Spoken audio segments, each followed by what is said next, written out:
Herkese merhabalar. Kanalıma hoş geldiniz. Bugün sizinle bu güzel çantanın yapılışını paylaşacağım. Yapılışına başlamadan önce kanalıma abone olmadıysanız olmanızı, videomu beğenmeyi, yorum yapmayı unutmazsanız çok sevinirim. Yapılışına başlamadan önce hemen malzeme bilgisini vereyim. Tığım 3,5 numara tığ, makasım var, çakmağım var, iplerimi sabitlemek için ilmek tutucularım var. Bir de 250 grama 175 metre olan 2 adet polyester ipim var. İpimden 2 adet kullandım. Kalan ikinci ipimden kalan bu kadar. Bilginiz olsun. Malzemeleriniz hazırsa hemen yapılışına başlayabiliriz. Evet, modelimize zincir çekerek başlıyoruz. Bismillahirrahmanirrahim. Hemen şöyle bir bağlama zincirini çektikten sonra 100 adet zincirimize başlıyoruz.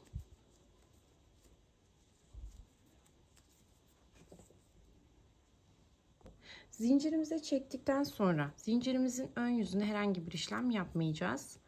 Arka yüzünü çevirdiğimiz zaman şurada görmüş olduğunuz gibi boğumlar var. Buralara batarak örgümüzü ilerleteceğiz. Şöyle göstereyim. Şimdi şu çekmiş olduğum son ilmek. Buna değil, bir önceki zincirimin arka boğumuna bakıyorum. Şurası.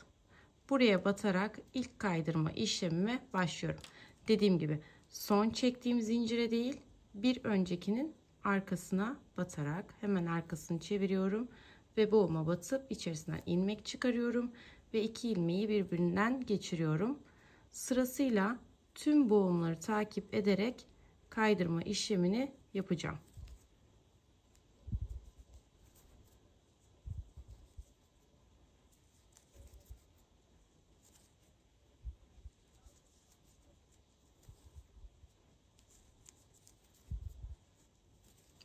Örgüm ön yüzünden bu şekilde gözükecek. Evet, birinci sıramızı tamamladık. Hemen bir zincir çekip ikinci sıramızı tamamladık. Hemen bir zincir çekip üçüncü sıramıza başlayacağız. Üçüncü sıramıza başlarken burada yapacağımız çalışma şurada olacak. Bakın, saç örgüsünü görüyorsunuz.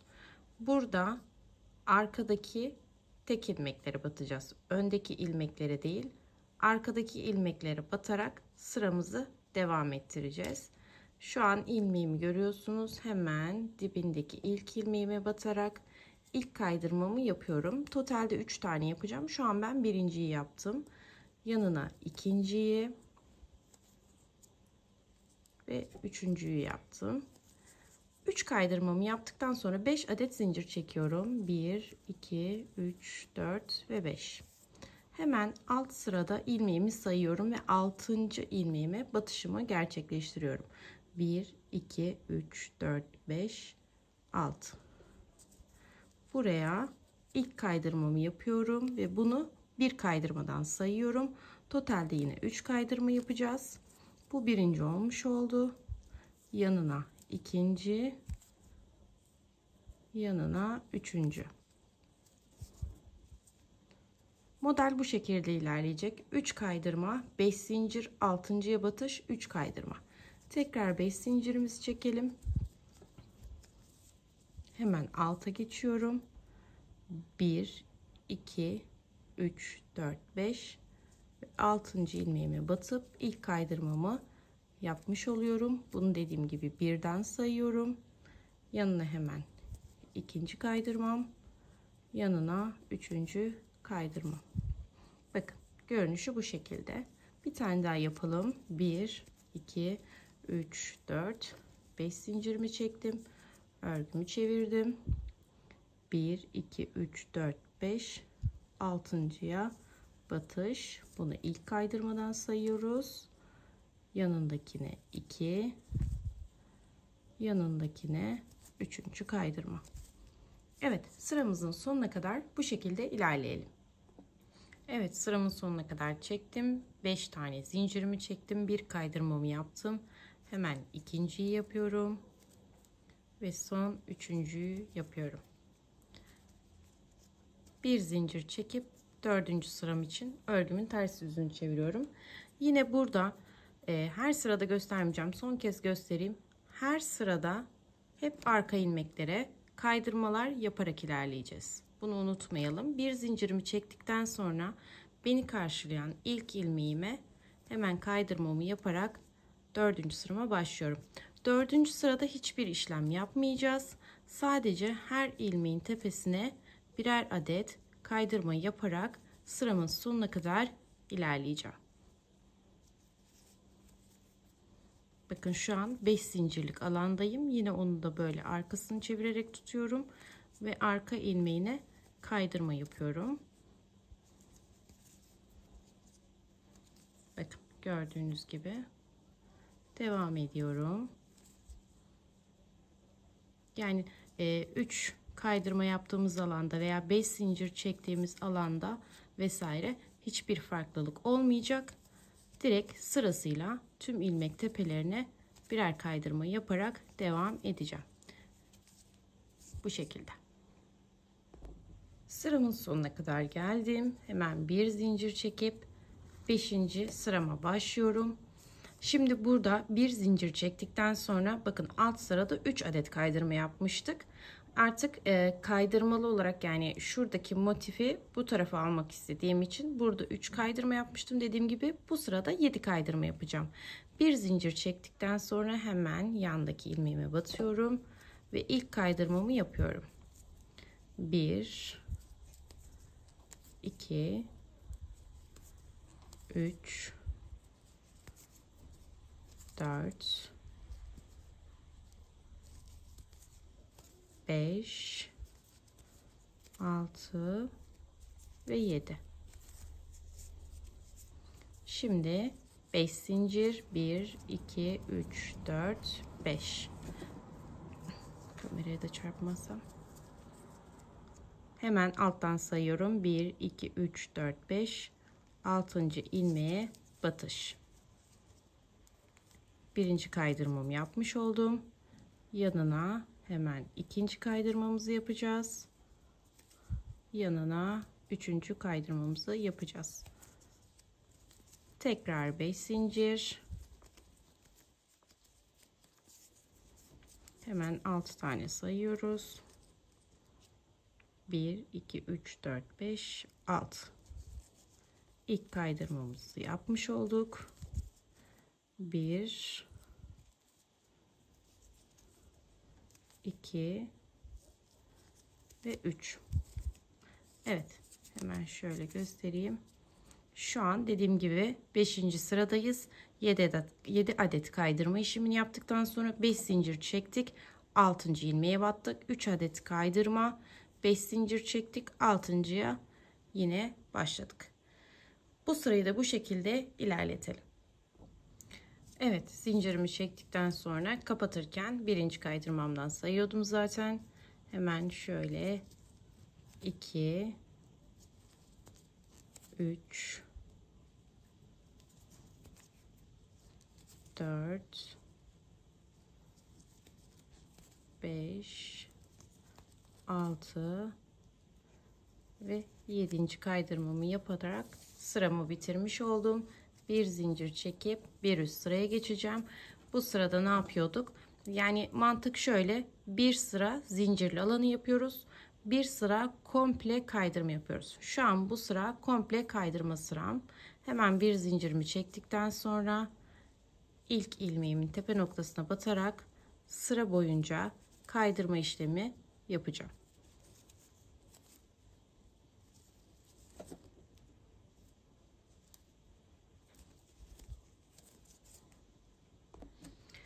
Evet, şimdi 7. sıramıza geçiyoruz. Bir zincir çekip bir üst sıraya geçiyoruz.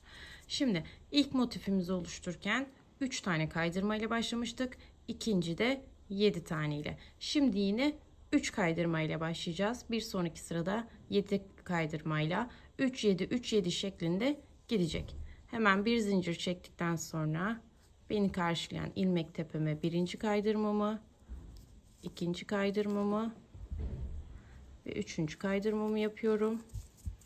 Hemen 5 zincir, 1 2 3 4 5, 6.'ya batış. Bu dediğim gibi ilk ilmek kaydırmamız oluyordu, biliyorsunuz. 1 2 ve 3. tekrar 5 zincir, tekrar 6.'ya batış. Mantığını anladığınızı düşünüyorum. Bundan sonraki kısmı göstermeyeceğim. Şurayı tekrar anlatayım detaylıca. Bakın. Şimdi 3 kaydırma işlemimizi yaptık. 5 zincir çekip 6.'ya battık. Battığımızı ilk kaydırmadan sayıp yanına 2 kaydırma daha ekliyoruz. Totalde 3 kaydırma olmuş oluyor. Burayı anladığımızı varsayıyorum. Tekrar 5 zincir 3 kaydırma şeklinde devam edecek. Bu sırada dediğim gibi 3 kaydırma ile başladım. Bu sıram bittikten sonra bir zincir çekmeyi muhakkak bir üst sıraya çıkarken unutmuyoruz. Bu sıramız bittikten sonra bir zincir çekip üst sıraya geçiyoruz ve komple kaydırma yapıyoruz atlamadan. Daha sonra bir üst sıraya geçiyoruz. Bir zincir çekerek bu sefer de burada olduğu gibi 7 adet kaydırma ile başlayıp yine 5 zincir 3 kaydırma 5 zincir 3 kaydırma şeklinde devam ediyoruz. Yani bir sırada 7 kaydırma var. Üst sırada komple kaydırma sıramız var. Sonrasında tekrar 3 kaydırma 3 7 3 7 şeklinde gidecek. Bu 3 7'lerin arasında da komple kaydırma sıralarımız var. Şuradakileri dolguları yapabilmek için. Dediğim gibi mantığını anladığınızı düşünüyorum. O yüzden uzatmayacağım videoyu. Totalde 59 sıra öreceğiz. 59 sıramız bittikten sonra tekrar görüşelim. Evet, görmüş olduğunuz gibi ilk parçamızı bitirdik. Şimdi yan kısımları anlatacağım size. Burada yaptığımız tüm tekniklerin aynısını kullanarak 2 adet yan parça yapacağız. Bunları anlatmayacağım. Dediğim gibi buradaki tekniklerin aynısı. 44 zincirle başlayacaksınız bu yan kısımlar için. Bilginiz olsun. Şimdi ben hazırladım. Hemen yan kısımların dikimine birlikte başlayalım. Evet, görmüş olduğunuz gibi ben şu şekilde 4 köşe noktasından dikeceğim yerleri kaymasın diye, hizalı bir şekilde olsun diye iğneledim. Siz de bu şekilde yapabilirsiniz. Eğer bu aparatlardan yoksa, tel toka vesaire varsa onları da kullanabilirsiniz. Şimdi aynı şekilde yan tarafı da yapacağım ve dikimine başlayacağım. Evet, hemen plastik iğneme ortalama 1 metre kadar bir ip geçirdim. Şimdi hemen dikimine başlayabiliriz. Hemen şurada köşe noktalarımı tutturmuştum zaten. Şöyle başlarsam daha düzgün olacaktır. Hemen bunu şuradan çıkarıyorum. İlk köşe noktama batıyorum.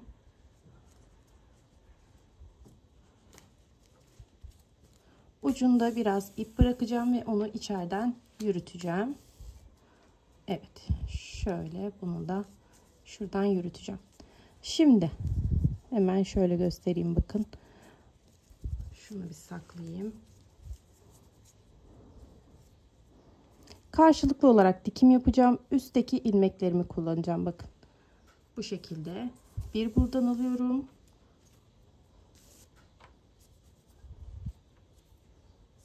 Ben biraz galiba ipimi uzun bırakmışım.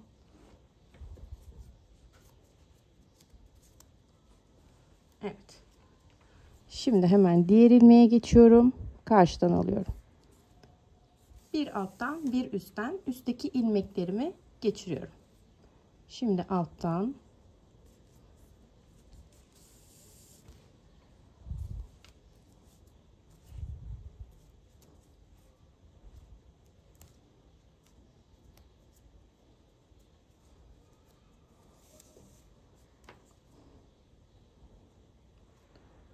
üstten geçireceğim. Şimdi ilmek kaydırma yapmayın.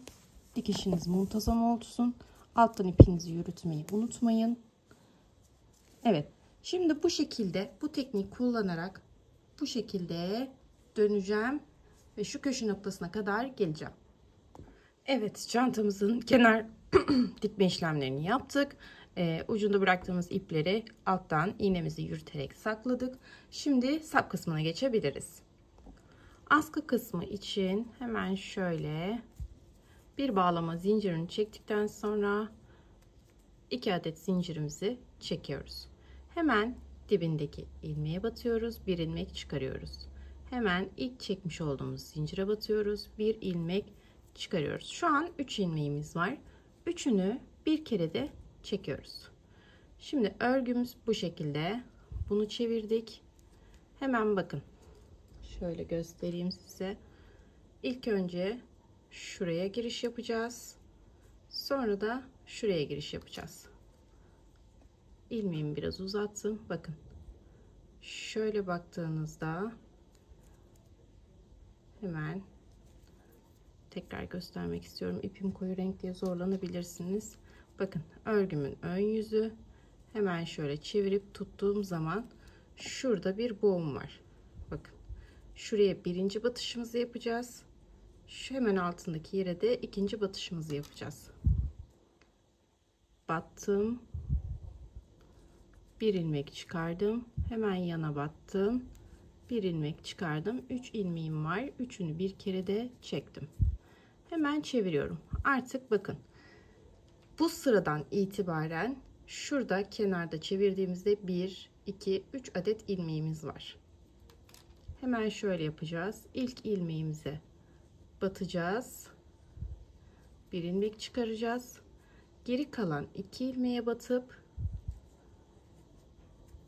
bir ilmek çıkaracağız. Yine görmüş olduğunuz gibi 3 ilmeğim var, üçünü bir kere de çektim.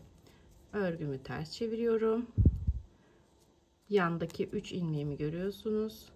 Hemen ilkine bir tanesini alarak bir ilmek çıkardım. Yanda kalan 2 tanesine aynı anda batıyorum, bir ilmek çıkarıyorum, 3 ilmeğim var, üçünü bir kere de çekiyorum. Ters çevirdim, yanına 3 ilmeğim var, ilkini tek alıyorum, bir ilmek çıkarıyorum, kalan ikisini tek seferde alıyorum, bir ilmek çıkarıyorum, 3 ilmeğimi tek seferde çeviriyorum. Bu şekilde döndüre döndüre ortalama bana ideal olan uzunluk 100 santimdi.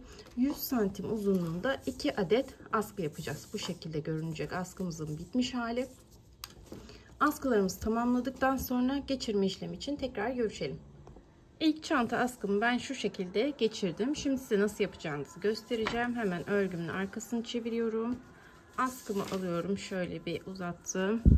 Hemen bakın şu öndeki büyük parçadan 1 2 3. deliğe altından giriş yapıyorum. Şöyle daha rahat olacak. Evet. Şöyle biraz çektikten sonra hemen şöyle yukarıya katlıyorum. Uzun sapımın arkasından geçirdim. Şurada bir halka oluştu. Halkanın içerisinden çekiyorum ve sıkılaştırıyorum. Şöyle elimle düzeltiyorum. Yan parçayı saymıyorum bakın.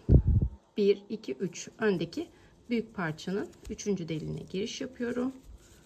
Şu şekilde uzun sapımın arkasından geçiriyorum ve oluşturduğum halkadan çekiyorum.